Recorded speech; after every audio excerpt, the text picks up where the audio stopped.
Welcome to the horrifier, हर रोज horror का डोज। 21 साल की सुनीता दिल्ली में अपने मामा के घर कुछ दिनों के लिए गई हुई थी, क्योंकि उसका एक एग्जाम का सेंटर दिल्ली ही पड़ा था। उस दिन सुनीता के मामा लोगों को एक फंक्शन में जाना था और उन्होंने सुनीता को कहा था कि उन्हें आते हुए थोड़ा देर हो जाएगी।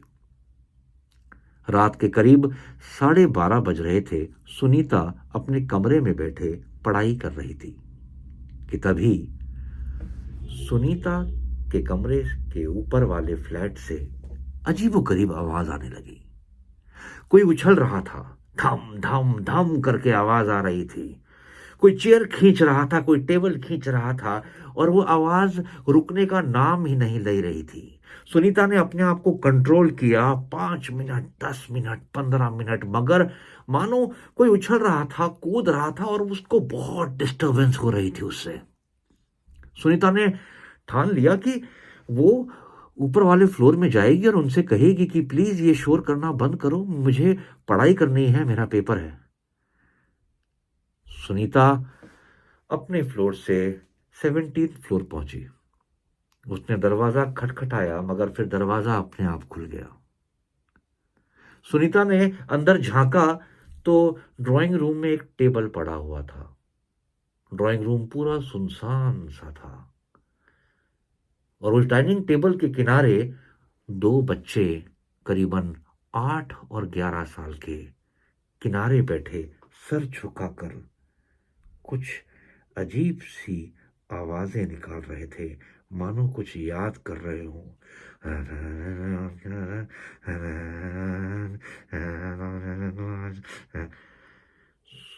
सुनीता ने बड़ी हिम्मत दिखाकर उन बच्चों से पूछा कि तुम्हारे मम्मी पापा कहाँ हैं?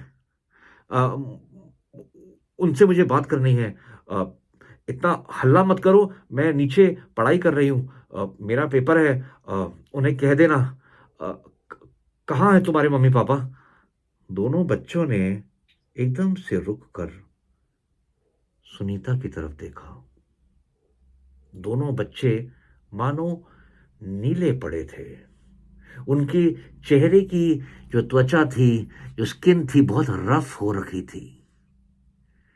मुंह पूरा सूखा हुआ था और आंखें मानो झपक ही नहीं रही थी।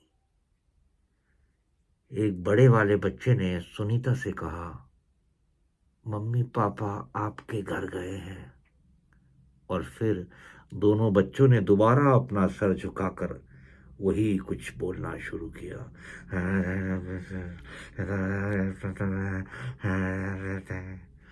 सुनीता को उन बच्चों का ये व्यवहार, उनकी शक्ल, उस घर का एनवायरनमेंट, अजीब सी हवा उस जगह बड़ी अजीब सी लग रही थी।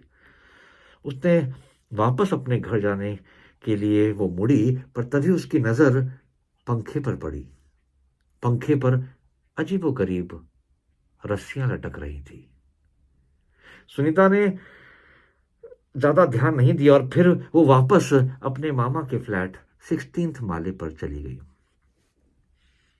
सुनीता अब वापस अपने कमरे में पढ़ने लगी थी।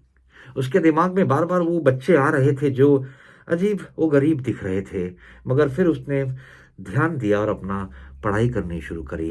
अब ऊपर वाले फ्लोर से आवाज नहीं आ रही थी। सुनीता को लगा कि उसका डांटना काम आ गया था, मगर फिर एक अजीब सी हवा खिड़की से आने लगी। सुनीता ने तो खिड़की बंद कर रखी थी, फिर खिड़की खोली किसने? सुनीता खिड़की बंद करने गई कि तभी उसको पर्दे के पास एक औरत दिखाई दी। वो औरत भी ठीक उन्हीं बच्चों की तरह थी। पूरा शरीर नीला पड़ा हुआ था और चेहरा बहुत सूखा हुआ था और आंखें मानो जो झपक नहीं रही थी। सुनीता वो देखकर डर गई और फिर उसकी नजर एकदम से उस औरत के पांव पे पड़ी जो उल्टे थे, और वो औरत सुनीता की तरफ चलने लगी और वो बोलने लगी, हमें परेशान मत करो, हमें परेशान। सुनीता समझ गई कि ये कोई इंसान नहीं है, कोई प्रेत आत्मा है। वो जोर से चिल्लाई और अपने दरवाजे की तरफ भागी, मगर तभी उसने देखा दरवाजे पर एक आदमी खड़ा है और वो भी उसकी तरफ बढ़ रहा है। अरे परेशान मत करो, अरे परेशान।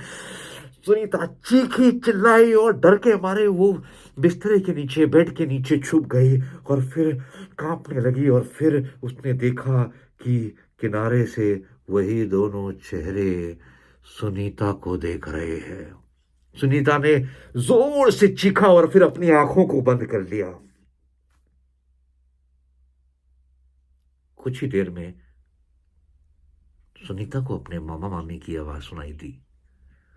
सुनीता, सुनीता, अरे अरे बेड के नीचे क्या कर रही है भाई? बाहर निकल, क्या हुआ? मानो मामा मामी की आवाज सुनकर सुनीता की जान में जान आई और वो बाहर निकली और उसने अपने मामा को गले लगा लिया। उसने बताया कि उसके साथ क्या हुआ था। ये सुनकर मामा मामी एकदम से परेशान हो उठे। उन्होंने सुनीता को बताया कि आज से 4 साल पहले एक परिवार 17th फ्लोर पे रहा करता था। एक आदमी, औरत और उनके 2 बच्चे। मगर वो आदमी लोन के बहुत कर्जे में था। उसने बहुत लोन ले रखे थे और रोज कोई ना कोई बैंक वाला आके, वसूली करने वाला आके उनका दरवाजा खटखटाता, उनको धमकी देता। उन्होंने बहुत सारा लोन लिया हुआ था, उन पर बहुत सारी ईएमआई थी और उनके पास पैसे बिल्कुल नहीं थे। और एक दिन गरीबी के चलते हुए, अपनी आर्थिक हालत के चलते हुए, उन्होंने फैसला किया कि वो सब इस दुनिया को छोड़ देंगे। और फिर एक दिन उन सब की लाशें पंखे पर लटकी हुई मिली। हर कमरे के पंखे पर एक लाश लटक रही थी।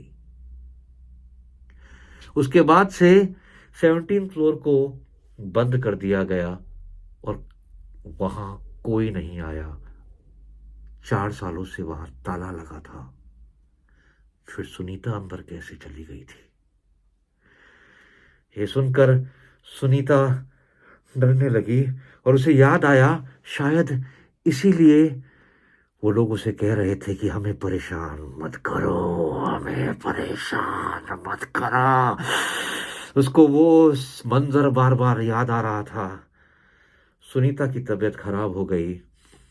उसे बहुत तेज बुखार हो गया और वो पेपर नहीं दे पाई।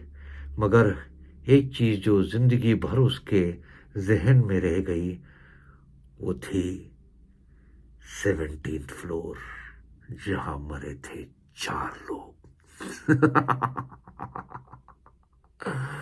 अगर आपको कहानी जरा भी पसंद आई हो तो प्लीज लाइक, सब्सक्राइब और कमेंट जरूर कीजिएगा। इससे हौसला बढ़ता है। Thank you.